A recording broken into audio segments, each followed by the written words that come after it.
Nah, sekarang kita masuk ke bahasan yang baru terkait dengan induksi elektromagnetik ya. Nah, jadi pada dasarnya induksi elektromagnetik itu adalah kita bicara medan-medan sekarang yang non statik.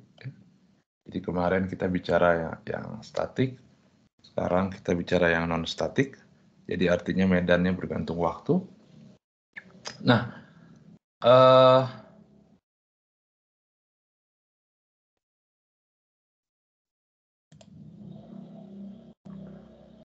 ya.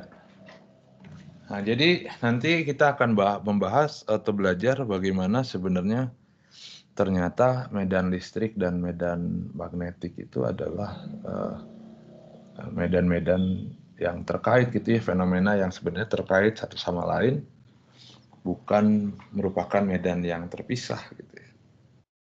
Makanya disebut sebagai medan elektromagnetik, nanti digabung gitu ya, dari kita punya medan listrik, kita punya medan magnet, sekarang jadi medan elektromagnetik.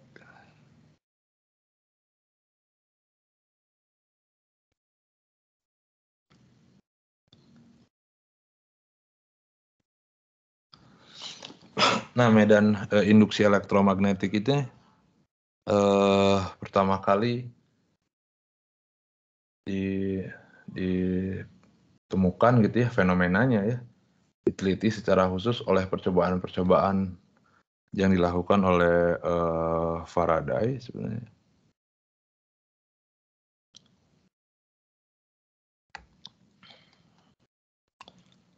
Oleh Michael Faraday di Inggris dan Joseph Henry ya, secara terpisah tentunya di Inggris juga, di UK gitu ya. Di pertengahan abad ke-19. Nah, idenya adalah awalnya kira-kira begini.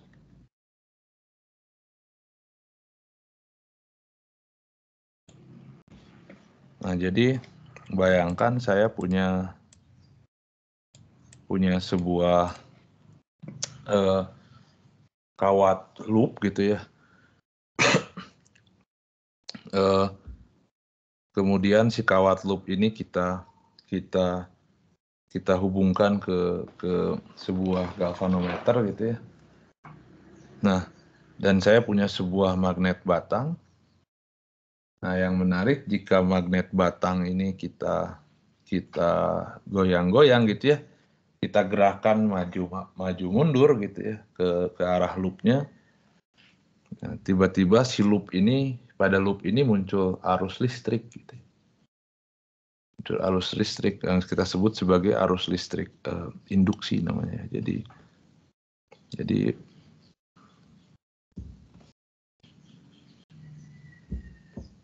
ketika magnet batang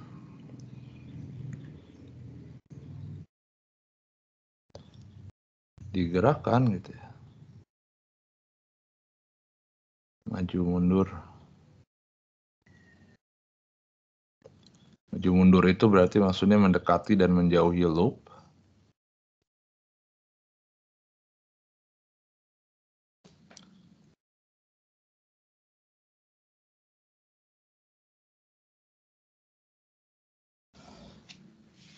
Nah, di sini ada muncul arus listrik pada loop ya.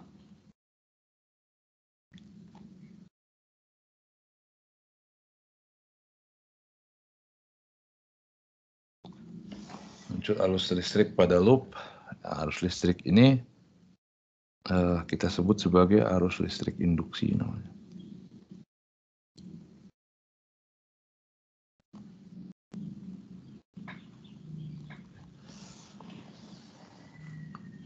Nah, idenya adalah di sini kenapa? Jadi ketika magnet batang yang nggak digerakkan, ya seperti gambar kedua ini, nggak ada arus gitu. Arus itu muncul hanya ketika dia bergerak gitu ya, magnet batangnya. Nah, gerakan dari magnet batang ini sebenarnya mencirikan bahwa adanya perubahan medan magnetik gitu ya, bukan perubahan medan magnetik, atau mencirikan medan magnet yang berubah terhadap waktu gitu, yang tidak statik.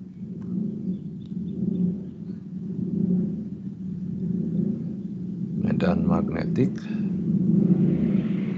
non statik. Artinya berubah terhadap waktu.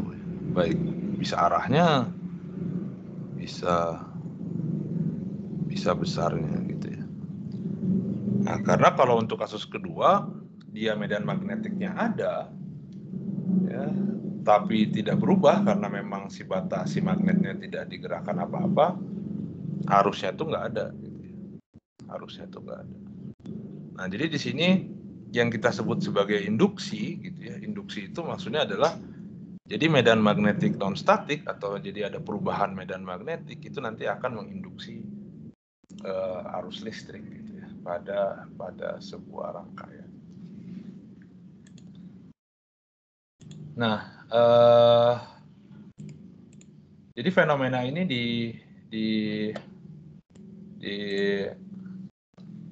diteliti lebih jauh. Nah, yang menarik ini adalah Michael Faraday ini sebenarnya dia adalah fisikawan tulen gitu ya. Dalam artian dia cuman tahu fisikanya aja gitu ya. Dia nggak bisa matematik gitu. Karena Michael Faraday kan nggak sekolah formal. Jadi dia pemahaman tentang matematisnya tuh kurang baik lah gitu ya dibandingkan dengan fisikawan pada umumnya pada tahun-tahun itu. Nah, sampai akhirnya ide itu hasil percobaan dari si Faraday ini, saya lupa persisnya oleh siapa, kayaknya oleh Maxwell, itu memang dibikin formulasi matematisnya gitu ya. Jadi idenya adalah bayangkan kalau saya punya sebuah loop misalkan, ya kawat saya gambarkan jadi sebagai loop. Nah, si kawat loop ini adalah kawat tertutup.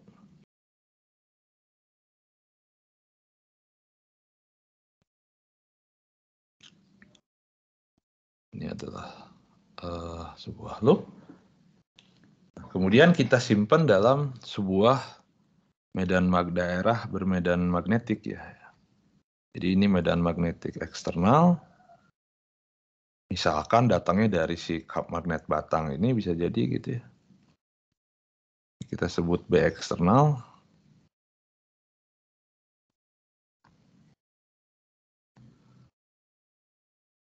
Saya ambil aja dia gambarnya homogen gitu ya.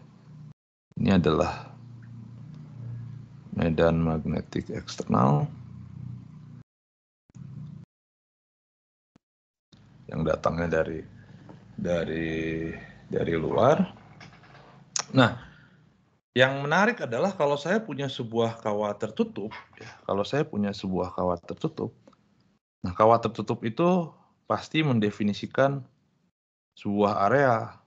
Ya. Nah, jadi kita bisa punya sebuah daerah, sebuah permukaan, sebuah bidang yang dibatasi oleh loop itu.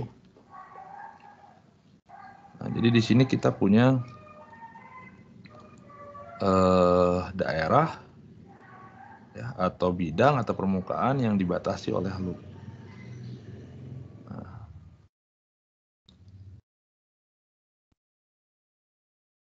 kalau kawatnya terbuka, tidak tertutup, tentunya tidak lagi mendefinisikan itu ya. Tapi kalau kawatnya tertutup, nah bisa. Nah dari situ kita bisa definisikan sebuah normal. Saya punya vektor normal n. Ini menyatakan arah normal bidang.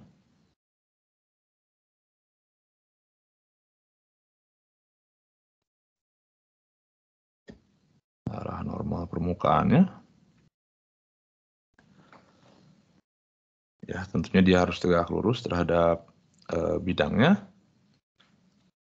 Nah, bisa dilihat di sini, jadi saya punya suatu permukaan, kemudian ada medan magnetik yang menembus permukaan tersebut. Tentunya kita bisa hitung fluksnya.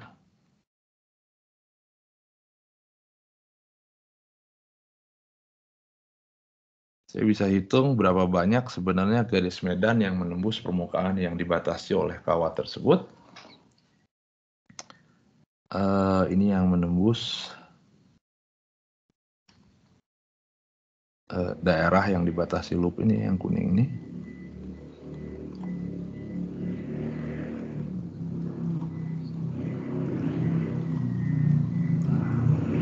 Kita kasih lambang seperti biasa, Vm definisinya sama dengan seperti biasa.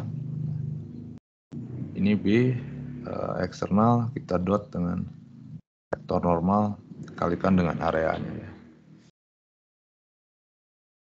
Nah, jadi ini mirip dengan waktu kita bahas flux di hukum Gauss. Cuman kalau di hukum Gauss mah kita punya fluxnya flux elektrik. Ya.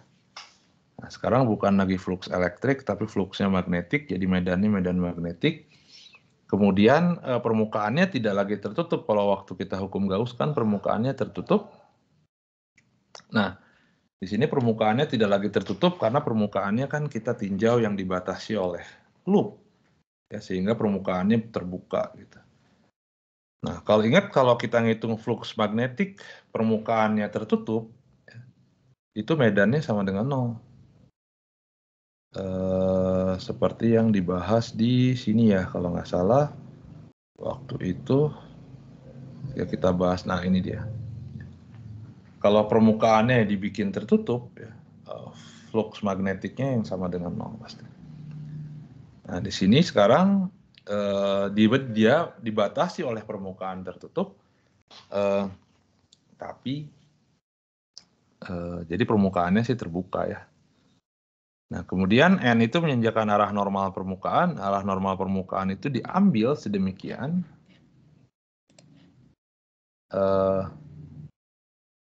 sehingga dia mengikuti aturan tangan kanan ya. Mengikuti aturan tangan kanan.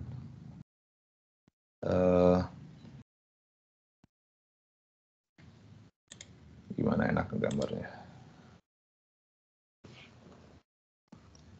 Nah, jadi yang namanya sebuah loop itu punya orientasi pasti. Nah, misalkan ini adalah loopnya kita. Nah, ini adalah loopnya, dia membentuk sebuah permukaan. Nah, orientasi dari loop ini itu selalu diambil counterclockwise. Jadi orientasi ini adalah orientasi bukan arah arus ya, ini adalah orientasi aja. Cuman arah fiktif lah gitu ya. Jelas di sini. Jadi ini menyatakan orientasi dari loop. Artinya arah positifnya gitu ya, arah positifnya selalu diambil counterclockwise. Dipilih berlawanan jarum jam.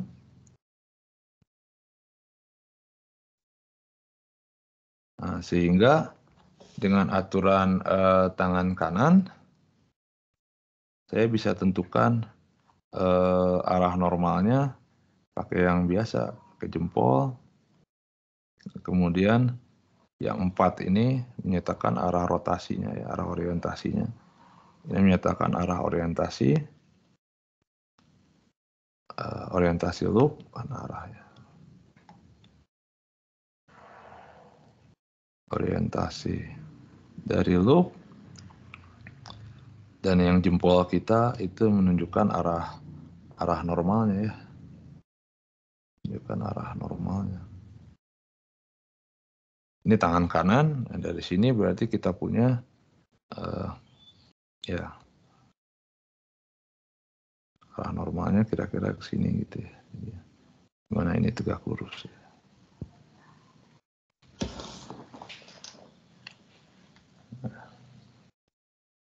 Oke, nah, jadi dipilih seperti itu selalu ya. Nah,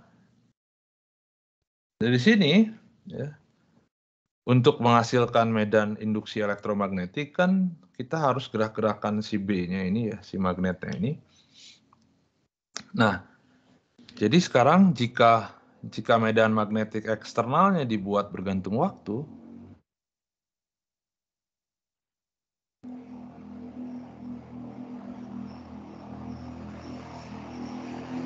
medan magnetik eksternal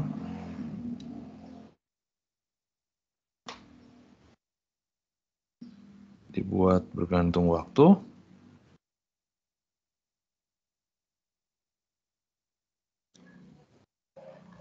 jadi dia non statik.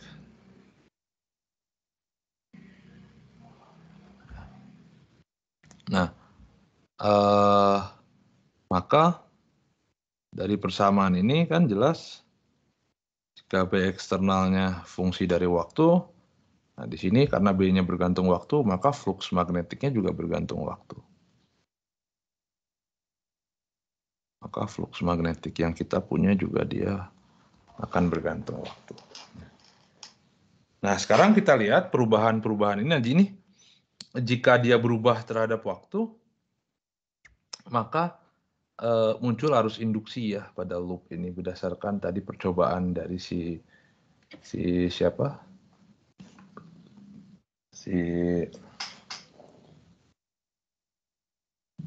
Faraday dan Henry ini ya. Nah, sekarang kita misalkan untuk kasus yang sederhana aja, misalkan arah B-nya itu tidak berubah gitu ya. Arah B eksternal tetap. Jadi perubahannya itu hanya perubahan menunjuk perubahan besarnya aja ya. Namun besarnya berubah terhadap waktu. Besarnya berubah terhadap waktu. Nah, sekarang kita lihat dua kasus ya. Kasus pertama tentunya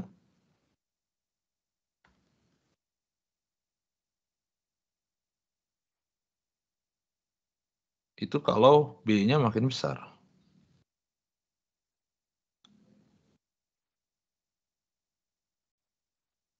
Makin besar. Dan kasus kedua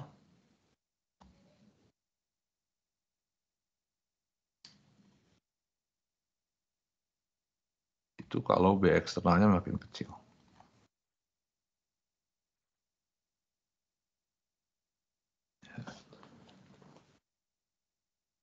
Nah, kita akan tinjau dua-duanya. Jadi saya gambar lagi, ini adalah loopnya. Kemudian ada B eksternal. B eksternalnya gini aja lah ya, satu aja.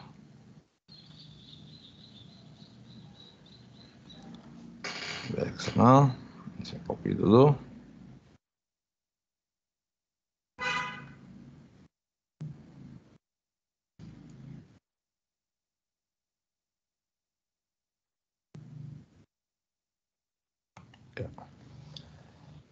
Sekarang dilihat, misalkan ini adalah saat T sama dengan T1.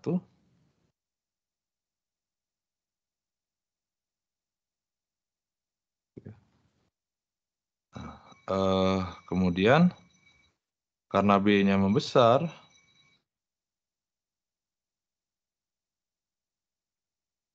saat T berikutnya, B-nya kan makin gede ya.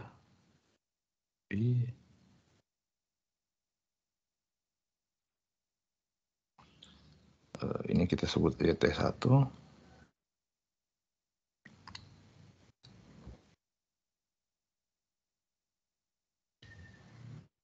Nah, ini makin gede gitu ya. Ini T2. Saat T sama dengan T2. Nah, berarti kan ada selisih nih. Ada selisih sedemikian sehingga B-nya itu makin gede ya. Jadi ada delta B ke sini nih.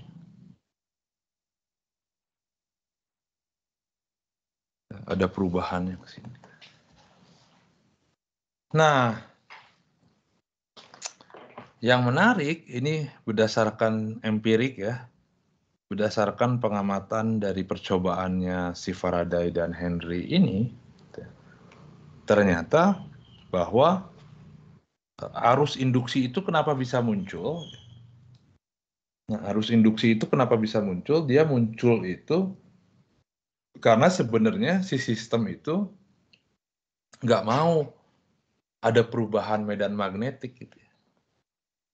Nggak mau si sistemnya tuh dia diubah gitu ya. Diubah gara-gara misalkan B-nya itu berubah. Nah, di sini kan ada B-nya kan berubah. Nah, dia nggak mau si sistem itu, si kawat itu sebenarnya B-nya itu berubah gitu. Nah, karena dia berubahnya makin besar, gimana sebenarnya supaya si sistem itu balik lagi ke sebelumnya. Nah, supaya balik lagi ke sebelumnya, dikurangilah B-nya gitu. B-nya harus saya kurangi gitu. Nah, artinya nanti si kawat itu bikin B tandingan. Bikin B tandingan yang arahnya itu berlawanan dengan perubahannya gitu ya. Kalau dia makin besar, dikurangi tuh B-nya gitu ya. Nah, jadi muncul B tandingan nih, yang arahnya kebalikan. Nah, ini berarti yang kita sebut sebagai B induksi namanya, medan magnetik induksi. Nah, karena ada B induksi ke sini, maka kita bisa pakai aturan tangan kanan juga, sehingga arus induksinya jadi clockwise ya, karena B induksinya ke bawah di sini ya. Nah, ini jadi muncul arus induksi.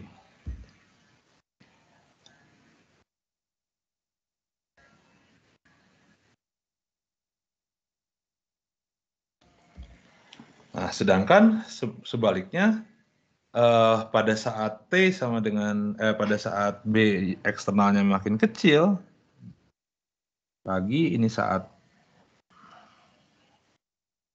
T sama dengan T1, ini rasanya masih bisa dicopas.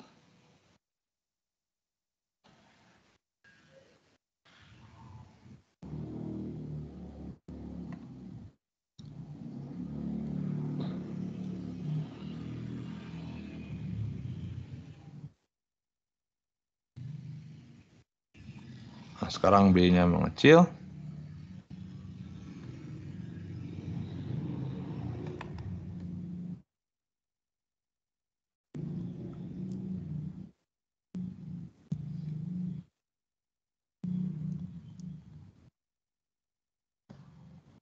Jadi di sini yang asalnya segini, sekarang mengecil nih. Nah, jadi delta B-nya malah sekarang ke bawah gitu ya, karena mengecil. Ini delta B eksternalnya. Lagi sistem juga nggak suka tuh ada perubahan si B-nya mengecil. Nah, dibikin supaya pengen balik lagi gitu ya, pengen tetap di keadaan semula. Nah, supaya dia nggak mengecil, dibikinlah B tandingan. B tandingannya itu bukan melawan seperti yang sebelumnya, tapi dia ngebantu gitu ya, supaya B-nya tidak mengecil. Jadi dia B-nya itu nanti searah. B induksi, muncul B induksi yang searah. Sehingga kalau B-nya ke atas, ya ini clockwise ya, counter clockwise. Jadi arus induksinya searah, berlawanan jarum jam. Sorry. Nah, jadi dari sini, ini adalah medan magnetik induksi.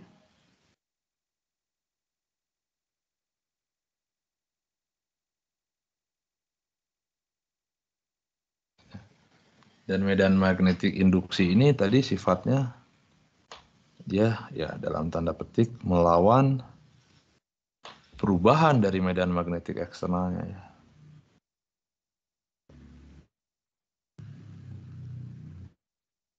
Bukan melawan medan magnetiknya ya, tapi melawan perubahan medan magnetik eksternalnya.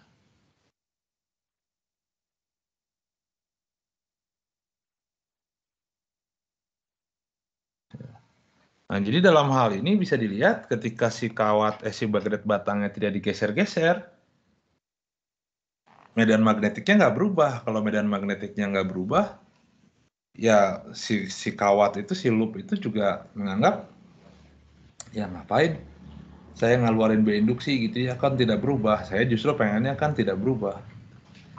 Nah, tapi ketika dia digeser gitu ya, ada perubahan, nah di situ ya nggak mau tuh ada berubah gitu ya. Maka harus dilawan gitu ya. Perubahannya bukan medan magnetik yang dilawan, tapi perubahannya. Nah, prinsip ini dikenal sebagai hukum Lenz namanya. Ya. Jadi kadang-kadang suka disebut sebagai Faraday Lenz gitu ya, model induksi elektromagnetik. Nah, sekarang bisa dilihat di sini B induksi ini kenapa bisa muncul gitu ya, medan magnetik induksi ini kenapa bisa muncul. Ya tentunya medan magnetik induksi ini, yang namanya medan magnet kita tahu sumbernya itu kan adalah arus listrik. Nah, jadi di sini medan magnetik itu muncul akibat ada arus induksi di sini.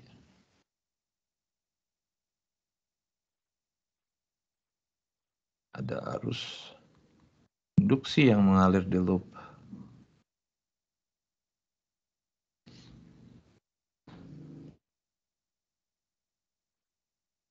Mengalir pada loop. Kenapa arus listrik itu bisa muncul? Ya karena ada beda potensial. Jelas.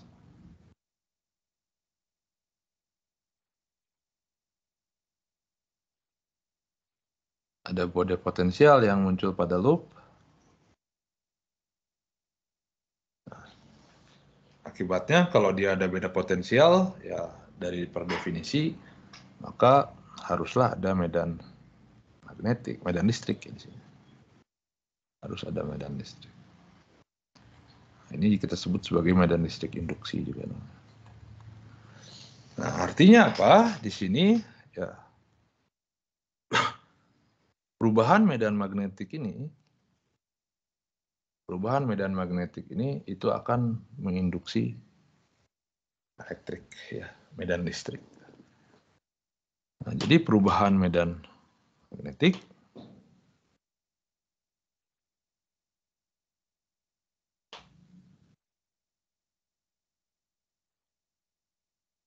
itu akan menginduksi si medan listrik ya.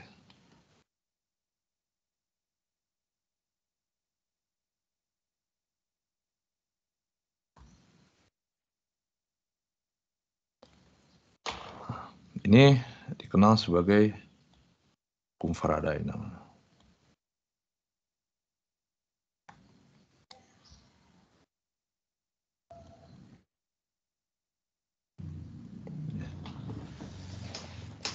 Nah, dari dua ini Faraday dan Lenz ya, digabung itu jadi yang kita kenal sebagai Faraday Lenz gitu ya. Atau biasanya disebut Faraday aja sih si Lenz-nya.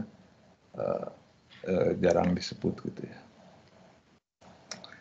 Nah, secara matematis itu bisa dituliskan dalam bentuk jadi beda potensial yang muncul pada loop kita kenal sebagai GGL induksi ya. Jadi ini disebut sebagai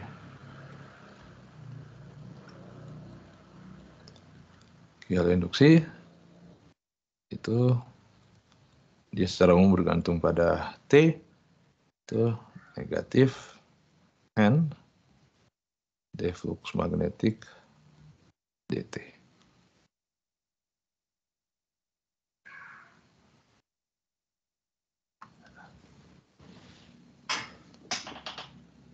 Nah, negatif ini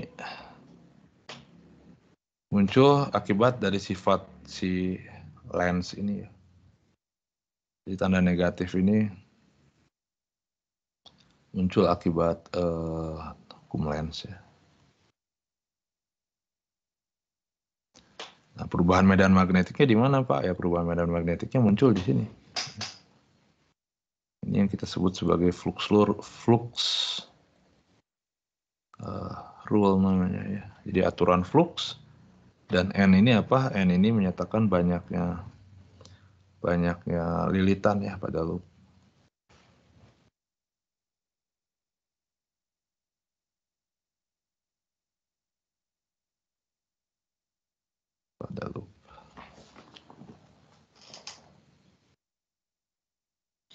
Nah, tentunya di sini kita juga bisa hitung average-nya. Jadi kalau kita hitung rata-rata ya aturannya sama, tinggal D aja kan diganti jadi delta gitu ya. Delta T gitu.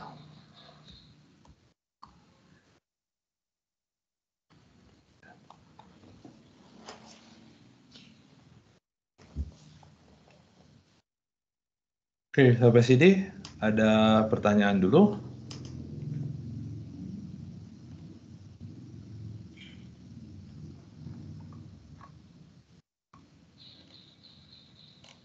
Nggak ada.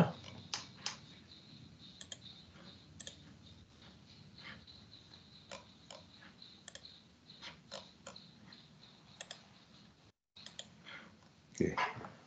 Nah, sekarang kita bisa ambil contoh di sini. Saya ambil contoh.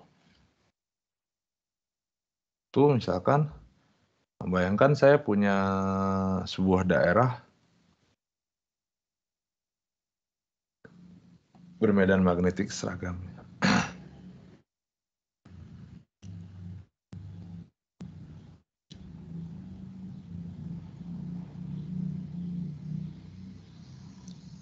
Seragam ini maksudnya dia tidak bergantung ruang ya, ingat.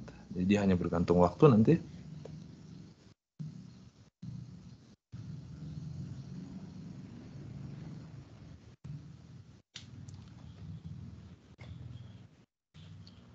Nah, misalkan arahnya masuk ke dalam lah ya, gitu. Nah, saya bikin se-uniform mungkin.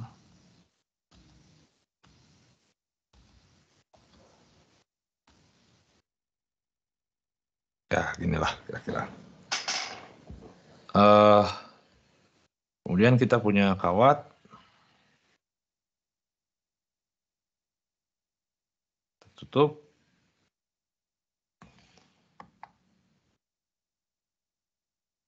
Ini B eksternal ya. Nah, kita punya kawat tertutup di sini. Saya ambil warna kuning. Dia mendefinisikan daerah tentunya.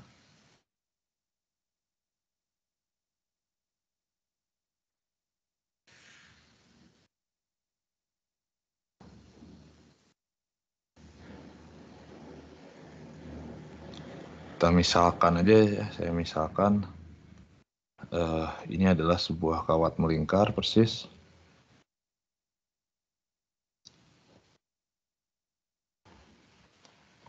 Jari-jari A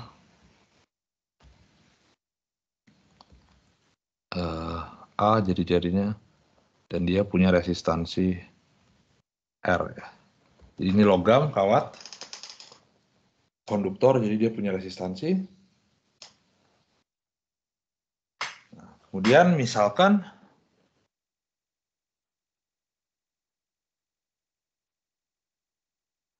besar medan magnetiknya,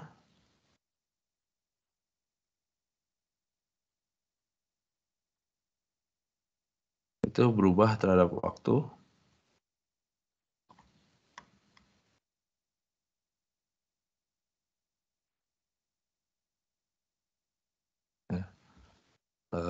Ya, besarnya misalkan B eksternal sebagai fungsi dari T itu adalah B0 ditambah alfa T misalkan gitu ya. Dah gitu. arahnya sih masuk ke dalam ya. Dengan alfa suatu konstanta. Nah, sekarang gimana caranya kita gunakan flux rule ini? Ya, pertama ya yang harus kita hitung tentunya adalah flux magnetiknya ya. Nah, kalau tadi cara ngitung flux magnetik yang pertama harus kita tentukan adalah arah normal. Nah, dan arah normal ini kita bikin, kita asumsikan orientasi loopnya berlawanan jarum jam. Kemudian kita pilih normalnya pakai aturan tangan kanan. Nah, kalau ke depan begini jelas bahwa kalau saya pilih counterclockwise, maka arah normalnya ke arah luar. Jadi ini arah normalnya keluar. Ya, kita bikin begini.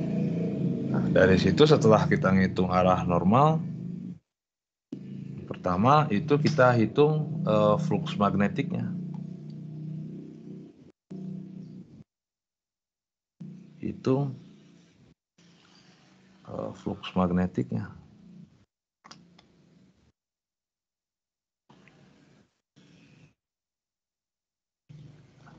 Jadi kita hitung flux magnetik. Ya, in general sih begini ya. B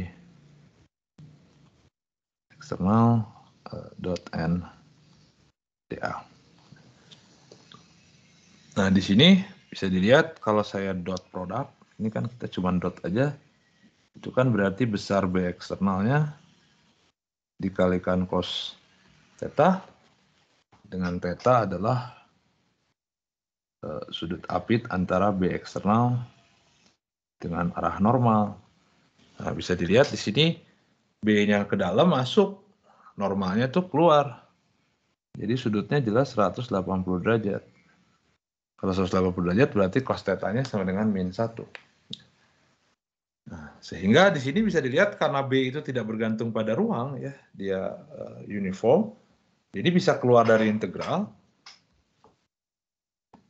Karena dia bisa keluar dari integral, jadi bisa saya tuliskan jadi minus B eksternal ya integral dA. Nah, dA berarti sama dengan luas si daerah yang dibatasi si loopnya. Ya tentunya jadi VA kuadrat. Jadi bisa saya tuliskan flux magnetiknya jadi minus B0 plus alpha T dikali pi A kuadrat ya. Nah, ini adalah flux magnetiknya. Udah kelihatan kebergantungan terhadap waktunya.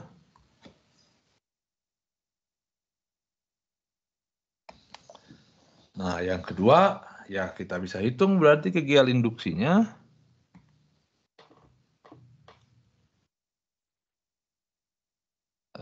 Hitung kegiatan induksi.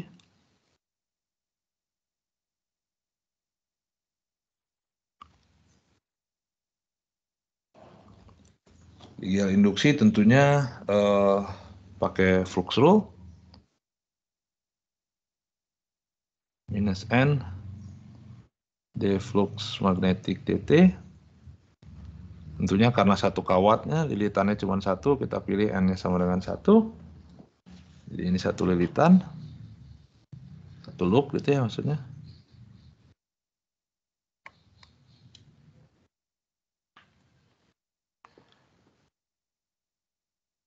Itu tinggal dihitung. Kegiatan induksinya jadi sama dengan min 1 dikali kita turunkan nih. Ya, kalau saya turunkan berarti jadi apa? B0 konstan jadi alfa jadi minus alfa pi A kuadrat. Ya. Atau sama dengan alfa dikali pi dikalikan A kuadrat. Nah, kita punya nih kegiatan induksinya. Yang ketiga, kita bisa hitung current-nya. Hitung arus induksi yang mengalir ya.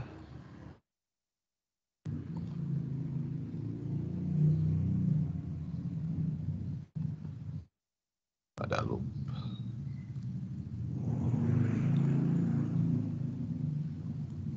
Nah, di induksi tentunya adalah GGL induksi sebagai fungsi dari T dibagi dengan R, ya, jadi alfa pi A kuadrat dibagi dengan R. Ya, udah selesai.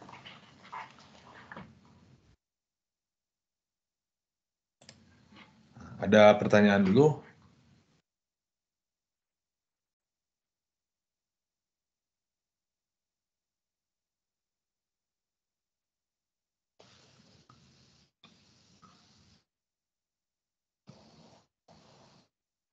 Pertanyaan? Tidak ada? Oke. Nah, pertanyaan yang saya kalau gitu yang. Nah, pertanyaan berikutnya dari sini jelas bahwa sebenarnya kemana arah arus mengalirnya gitu ya.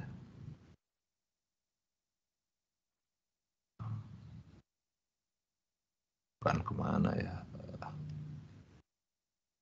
Ya. Kita pengen tahu orientasi arus induksinya itu ya. Apakah dia clockwise atau dia counterclockwise? Nah, bisa dilihat di sini, ya, tentunya I ini, ya, arus induksi ini, dia nilainya kan bergantung pada alfa. Kan pi A kuadrat, pi-nya positif, A kuadrat positif, R juga positif, jelas ya. Nah, jadi I induksi ini dia bergantung pada alfa. Nah, jadi di sini I induksi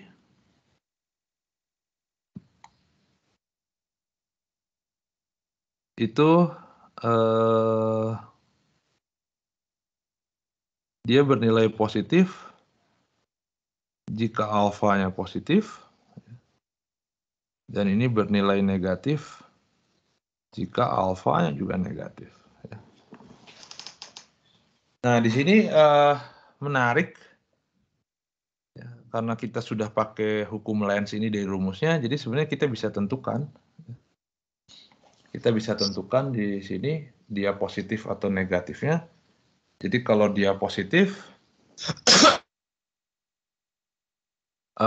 karena arah positif dari awal kita pilih dia sebagai clockwise, counterclockwise ya, normalnya ke sini. Nah, maka ini dia counterclockwise. Kalau dia positif, berlawanan jarum jam.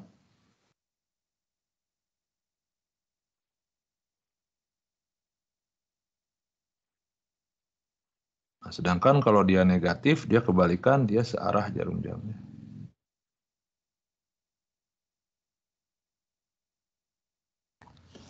Nah, artinya di sini B induksinya,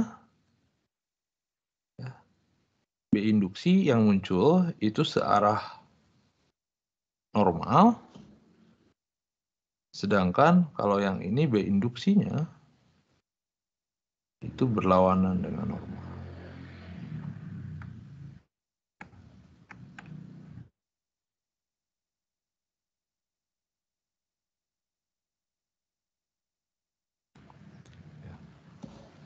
Jadi dari rumus asal kita konsisten pakainya bisa ketahuan sebenarnya langsung arahnya gitu. Langsung arahnya. Nah, tapi apa benar gitu ya? Nah, sekarang kita bisa cek sebenarnya. Kita bisa cek karena kita dari rumus ini sebenarnya udah kelihatan ya ini bahwa ini menunjukkan hukum Lenz. Nah, tapi kan kita bisa langsung directly pakai dari Lenz law-nya gitu ya. Dari sini. Nah, bisa dilihat di sini flux magnetik itu kan dia perubahannya benar-benar ditentukan oleh perubahan si B ini ya. Karena kan areanya nggak berubah di sini. Nah, jadi kalau saya tinjau B, saya tinjau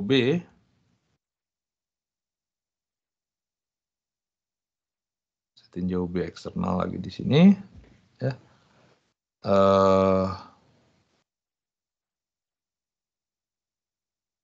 Besarnya aja lah. Sama dengan B0 plus alfa T. Tentunya di sini ada dua kasus. Kasus pertama tadi kalau alfanya positif, maka B eksternalnya membesar.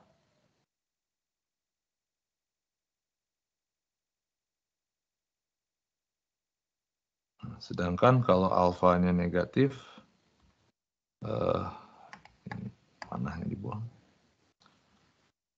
B eksternal mengecil. Mengecil.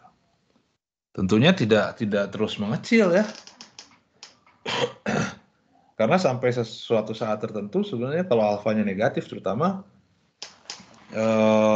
setelah T-nya lebih besar daripada B0 per alfa, dia tidak lagi mengecil tapi jadi membesar, tapi dia switch arahnya jadi keluar gitu ya. Kita tinjau untuk T yang lebih kecil daripada B0 per alfa, misalkan di sini. Ketika dia membesar, ya, ingat ketika dia mana membesar. Nah, ketika membesar, karena B induksi itu adalah melawan perubahannya, maka si B induksi ini akan berlawanan arah dengan B eksternalnya gitu ya. Karena dia membesar. Sebaliknya kalau makin kecil, B induksinya itu searah dengan B eksternal. Nah, jadi dari sini, karena B eksternalnya membesar, maka B induksi itu berlawanan dengan B eksternal. Karena asalnya B eksternalnya ke dalam, berarti B induksinya kan keluar. Karena dia keluar, dia searah normal berarti.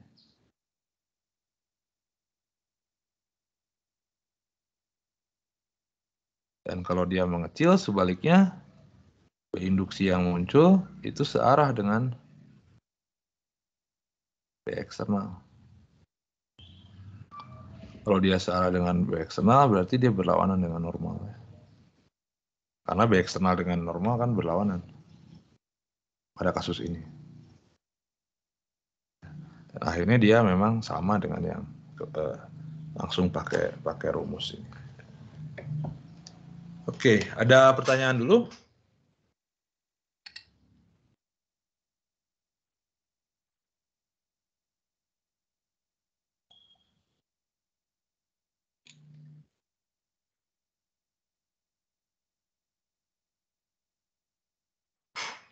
Pertanyaan? Nggak ada? Oke. Nah, contoh kedua, misalkan ini lebih menarik lagi. Kalau saya punya misalkan ini saya copy aja dulu. Sorry. Yang panjang.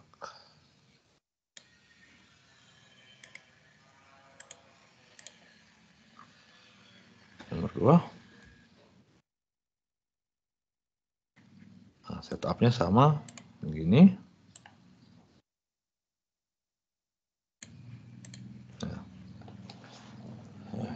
Tapi di sini misalkan ya besar B-nya sama, misal B eksternal itu sama dengan besarnya ya B0 plus alfa T, tapi sekarang kita ambil aja untuk alfa yang positif misalkan gitu ya.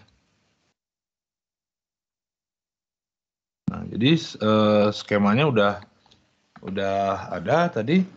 Nah, tapi misalkan di sini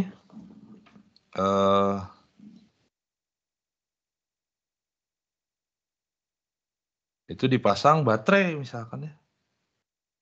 Dipasang sebuah baterai di sini nih. Ini external source gitu ya. Sebut aja ini GGL0 misalkan. Nah, dipasang baterai begini, sekarang berapa arus yang mengalir pada kawat gitu ya. Kita bikin juga lah resistornya, kita pisah aja jadi R begitu. Nah, lihat di sini ketika alfa positif tadi kan B-nya membesar. B eksternalnya membesar. Kalau B eksternal membesar, maka muncul B induksi yang berlawanan ya. Dengan B eksternal. Nah, di sini jelas munculnya adalah GL induksinya tadi udah kita hitung.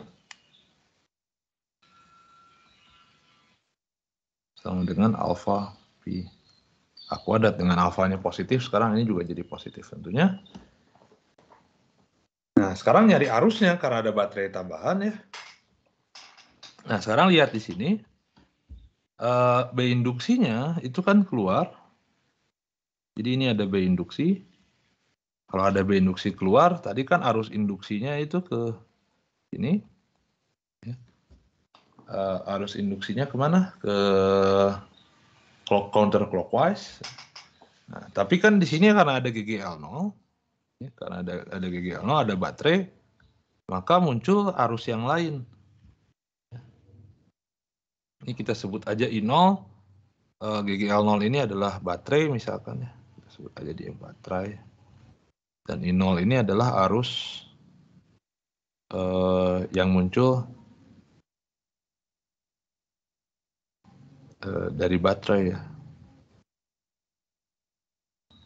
Sedangkan GGL induksi ini adalah ini arus induksi. Nah, dia arahnya berlawanan.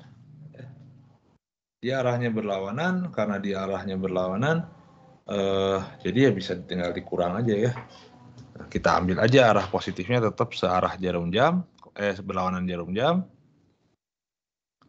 Jadi I-nya tentunya adalah, ya kita bisa bikin GGL induksi minus GGL0 dibagi dengan apa?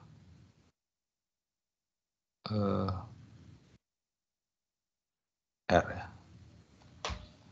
Sama dengan, jadi GGL0, jadi saya punya alfa P A kuadrat per R dikurangi dengan GGL0 per R, dan tentunya ini adalah arus induksinya,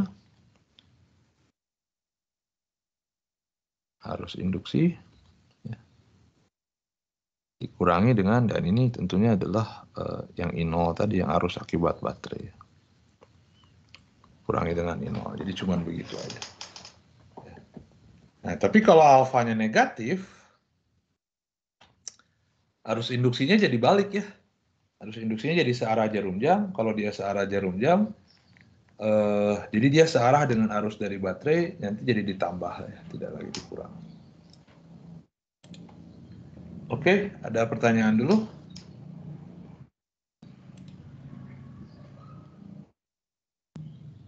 Pertanyaan?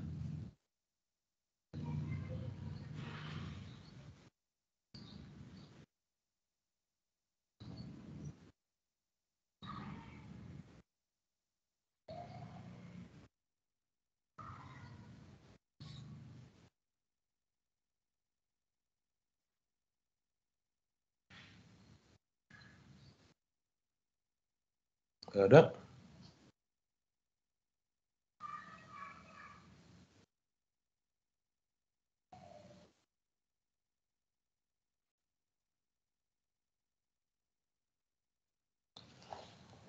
Oke.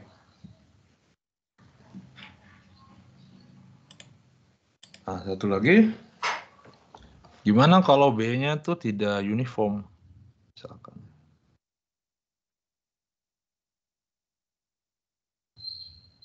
Nah, di sini kita bahas yang nomor 1, nomor 2, B-nya seragam. Kalau B-nya seragam, tidak bergantung ruang, itu ngitungnya mudah. Karena ya fluxnya bisa, B-nya itu bisa keluar dari integral ketika kita ngitung flux. Karena B-nya bisa keluar dari integral, ya ngitungnya jadi sederhana ya, ngitung fluxnya kan nggak harus diintegral-integralin lagi. Nah, tapi kalau B-nya sekarang tidak lagi uniform, ya mau nggak mau nanti ngitungnya harus pakai integral gitu ya, ngitung fluxnya. Nah, sekarang kita misalkan kasus ketiga, Bayangkan saya punya sebuah kawat yang sangat panjang. Nggak usah panjang-panjang. Gambarnya maksudnya. Ini kawat yang sangat panjang. Kita aliri dengan arus I. Ini kawat sangat panjang.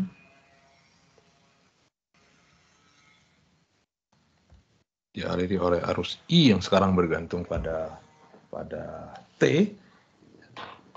Nah, kita tahu berarti di sekitar si kawat ini kan muncul medan magnetik ya. Muncul medan magnetik dan kita tahu medan magnetik di sekitar kawatnya itu ya kita punya di sini sebagai ini jadi sebagai sumber B eksternalnya.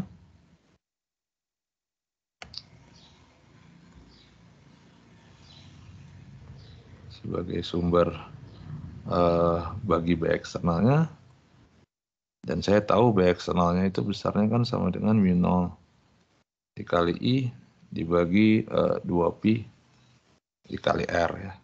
Nah, sekarang kalau I-nya fungsi T, maka B-nya juga fungsi T. Nah, di sini bisa dilihat ada 1/R nih. Ya. Karena dia ada 1/R, maka dia tidak lagi uniform, tidak lagi seragam di sini. Karena ada R, dia tidak lagi seragam. Nah, sehingga kalau saya bayangkan kalau saya punya sebuah kawat tertutup bentuknya square misalkan begini.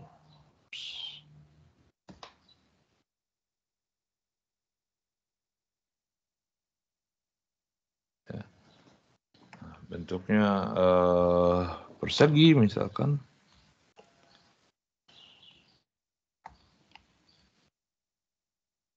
Ini loop persegi dengan sisi A misalkan gitu ya, dan resistansinya adalah R. Nah, kita pasang dia pada jarak B di sini.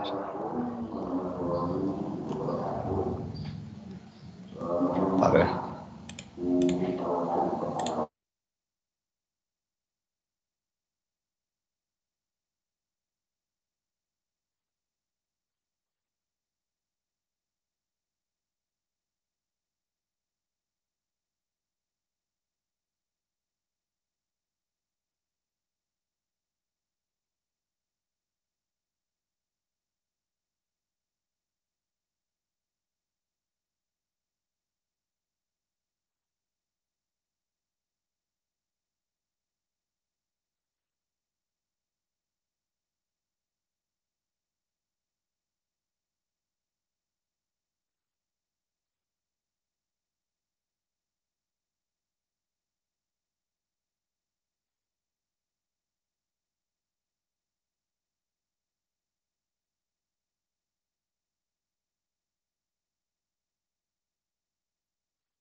Oke.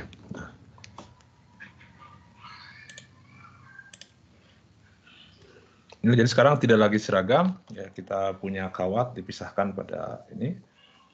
Nah, jadi ngitung flux magnetiknya tidak lagi sederhana. Sekarang ketika saya ingin menghitung flux magnetiknya,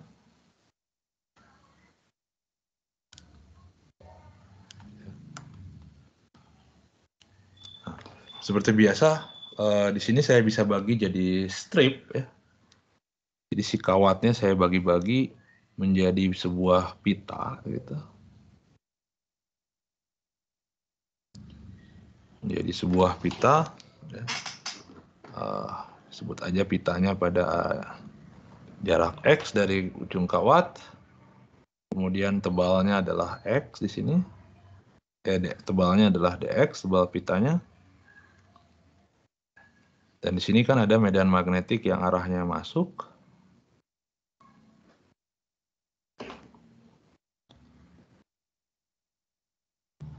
Nah, jadi kita punya tinjau sebuah kawat yang kecil ini berupa strip ya. Jadi tentunya normalnya sama, dia harus clockwise. Sorry. Jadi normalnya tetap dibikin ke luar di sini juga.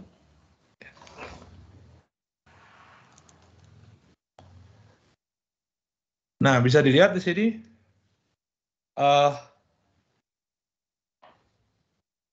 karena B-nya itu hanya bergantung pada jarak ini. Jadi hanya bergantung pada ini adalah R-nya, R yang kita punya. Hanya bergantung pada R, dan sepanjang strip ini kan dia R-nya sama semua. Nah, jadi sepanjang pita kita yang kita punya, flux magnetiknya tuh dia, atau medan magnetiknya tuh dia seragam ya. Dia seragam. Selama A-nya itu jauh lebih kecil daripada panjang kawat tentunya. Kita asumsikan di sini A jauh lebih kecil dari panjang kawat.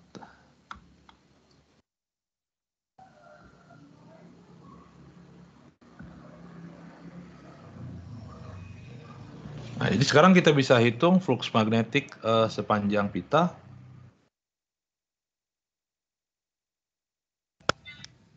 Kita sebut saja D flux magnetik sama dengan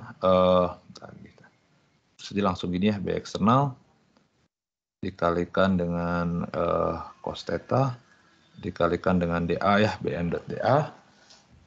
Tulis saja dulu lah.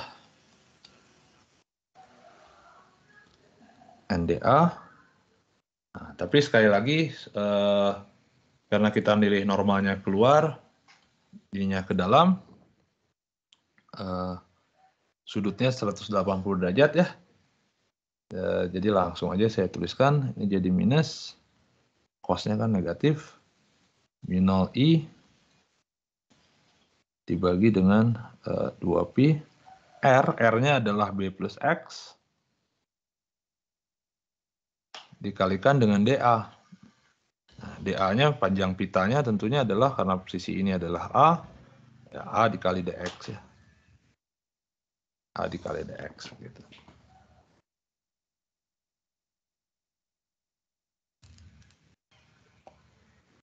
Jadi ini baru sepanjang pita. Nah, tentunya kalau saya mau menghitung flux totalnya,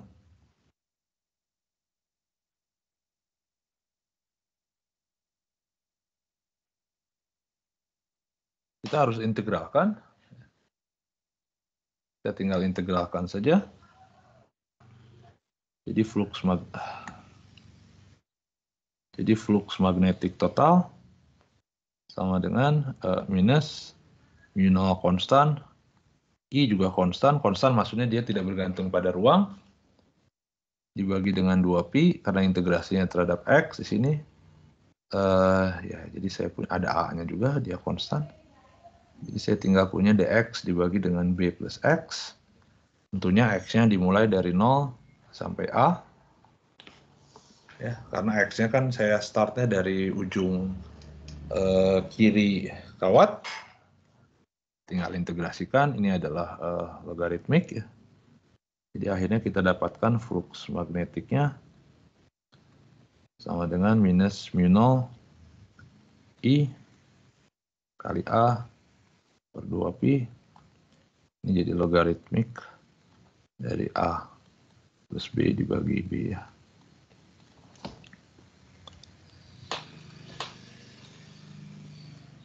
Nah, setelah ini yang hitungnya mah jadi sama ya, sisanya mah. kalau menghitung B induksinya, GGL induksinya, tinggal kita turunkan saja. Yang berbeda itu dengan yang seragam tadi cuma ngitung fluxnya aja sebenarnya.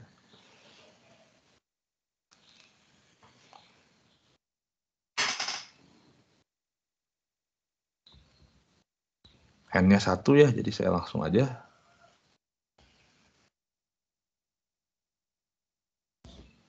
Nah, kita tinggal turunkan. Jadi minus. Nah, yang bergantung pada T kan di sini cuma I-nya aja. Yang lainnya nggak ada yang bergantung pada T, ada minus-minus. Jadi saya bisa tuliskan di sini mu 0A per 2pi dikali ln dibagi B dikali DI DT. Ini I kawat tentunya.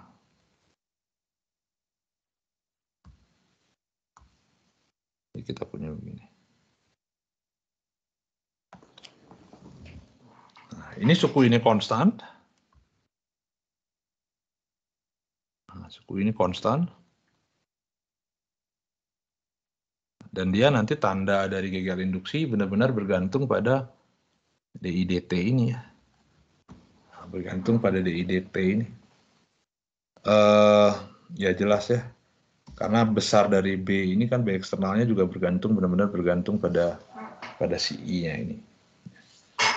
Nah, jadi di sini bisa dilihat kalau DI/DT-nya itu positif, kalau dia positif berarti kan dia B eksternalnya membesar, I-nya membesar, B eksternalnya juga membesar tentunya. B eksternal membesar, saya bikin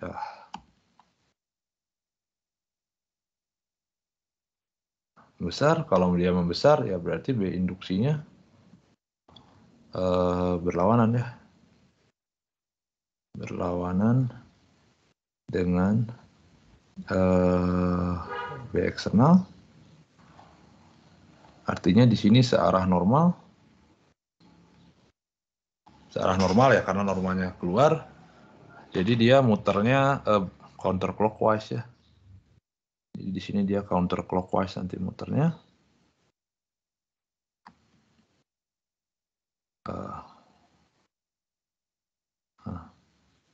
Ini B induksinya. Ini arus I induksinya. B induksinya keluar ya. Nah, sebaliknya kalau DI/DT-nya negatif, mengecil,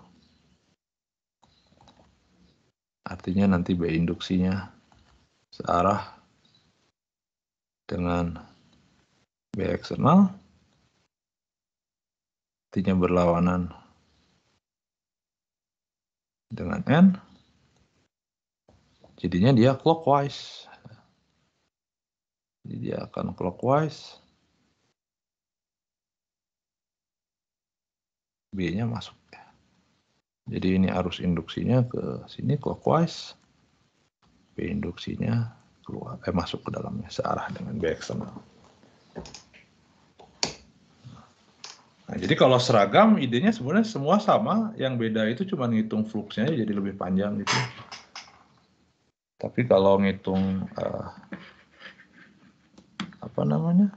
ngitung GGL induksi, penggunaan hukum Lenz semuanya sama. Oke, ada pertanyaan dulu?